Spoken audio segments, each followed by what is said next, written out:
You are listening to PastThink.com audiobook. Please like and subscribe, thank you. Chapter 70. Zhang Fei captures Waka Pass by cunning.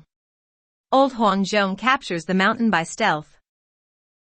Zhang He takes his 30,000 men and creates 3 hill forts to defend their base, and then advances with 15,000 men to the attack. Realizing that the area is perfect for an ambush, Zhang Fei and General Lei Tong lay their plans. It is agreed that Zhang Fei will charge out to the attack, and when the enemy is distracted, Lei Tong will quietly bring a surprise troop round to their rear. The strategy is highly successful, and Zhang He's army is cut to pieces. Zhang He himself has to flee back to one of his camps, chased by both Zhang Fei and Lei Tong. Zhang He fortifies his main camp and for day after day resists the taunts of Zhang Fei to come out and fight like a man, and stays safely behind his walls. 50 days have gone by, and Zhang Fei now spends every day drunk, shouting abuse up at Zhang He. To his distress, Xuanda is informed of Zhang Fei's drunkenness. So imagine his surprise when Kong Ming suggests sending 50 barrels of the best Qingdu wine. You know how destructive his drinking has been in the past, so why would you now send him such encouragement? Asks a bewildered Xuanda. Kong Ming replies, Zhang Fei knows what he is doing. He's fooling the enemy into thinking that he is losing the plot. When the barrels arrive, Zhang Fei distributes them, and then sits and drinks heavily in full view of the enemy. Zhang He is by now so furious with this insolent behavior that he decides to attack that very night, convinced Zhang Fei will be too drunk to resist. That night as they approach, he can see Zhang Fei sitting, surrounded by lamps and drinking. Charging into the camp, he makes straight for Zhang Fei and triumphantly stabs the drunk and incapacitated enemy leader with his spear. Or, to be more accurate, he spears a straw man made to look like Zhang Fei. Suddenly realizing this is all a trap, he turns to retreat, but bombardments erupt all around him and his men. And, coming straight at him out of the smoke, is the real Zhang Fei. They fight long and hard, but Zhang He's plans are thrown into chaos. Hoping for support from his 2 other camps, he holds out as long as he can. But then he sees flames leaping up in each of them, and realizes that they have been captured and his men routed. Eventually managing to fight his way free, Zhang He makes his way to the Waka Pass, having lost 2/3 of his men. Not surprisingly, Chao Hong is incandescent with rage at this disaster. He tells Zhang He to go back and fight. Ashamed, this is what he does the next day, and runs straight into troops led by Lei Tong. In the ensuing melee, Lei Tong is lured into pursuing an apparently fleeing Zhang He, only for him to fall victim to that old trick. Zhang He suddenly turns and slays Lei Tong.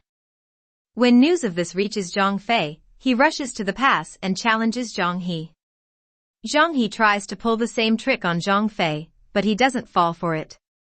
Their struggles over the next few days are inconclusive, despite each trying to outwit the other by such tricks and ambushes. Zhang He is now firmly ensconced in the camp guarding the Waka Pass. Then one day Zhang Fei notices some traders traveling by a steep hillside path. Calling them to him, he finds out there is a very narrow pathway that means he can get behind the pass and attack from there. Wei Yan is sent with a hand-picked troop and takes up his position silently at the rear of the pass. Then Zhang Fei attacks. No sooner has Zhang He armed himself to confront the frontal attack than word comes of fires and attacks from the rear. The double attack is a complete success, and of the men left after this battle, only 10 escape with Zhang He and struggle back to Chao Hong's camp. Although Chao Hong wants to execute him, he is dissuaded by others and eventually reluctantly agrees to supply a further 5,000 men for him to use to take Jiaming Pass and hold Guanzhong. When news of this advance on Jiaming Pass reaches Xuanda, he and Kong Ming hold a council to decide how to respond. We need Zhang Fei to go straight to Jiaming Pass and confront Zhang He, says Kong Ming. But he is vital for the defense of Waka Pass, says another of the advisors. Let's be frank, Zhang He is the most fierce of opponents, and only Zhang Fei can bring him down, says Kong Ming.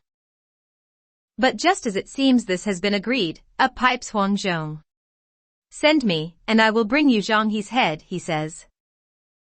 I don't doubt your courage, says Kong Ming, but aren't you too old at 70 to do this?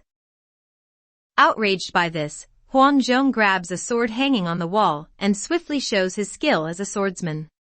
He then takes down mighty bows from the wall and draws them until they snap in two. Kong Ming agrees to his going, but only if he has a lieutenant to assist, whereupon Guanzhong chooses the equally elderly but determined Yan Yan.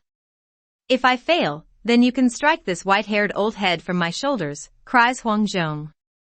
The other officers, led by Zhao Zilong, round on Kong Ming. Why are you doing this? What childish game is this? Asks Zhao Zilong. Zhang He is our most determined foe, and you send two elderly generals to fight him? Do you know, says Kong Ming, I am confident that it will be those two elderly generals who will capture Hanzhong for us. At this Zhao Zilong and the other generals smile knowingly and leave. Arriving before Zhang He's forces, the two old generals are roundly abused and mocked by the defenders. Zhang He rides out to do battle with Guanzhong, thinking this will be over swiftly. But the fight is fierce, and, unbeknown to Zhang He, that old veteran Yan Yan has used the diversion to take his men round behind Zhang He's men. Suddenly he attacks, and Zhang He is caught between the two generals and their men.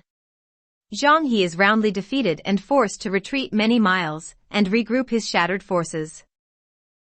Once again Chao Hong is furious at yet another failure, and sends reinforcements led by Xiahou Shang and Han Hao to assist Zhang He. Now, while this is taking place, Guanzhong's spies have reported back that Cao Cao has built his supply base at Tiandang Mountain.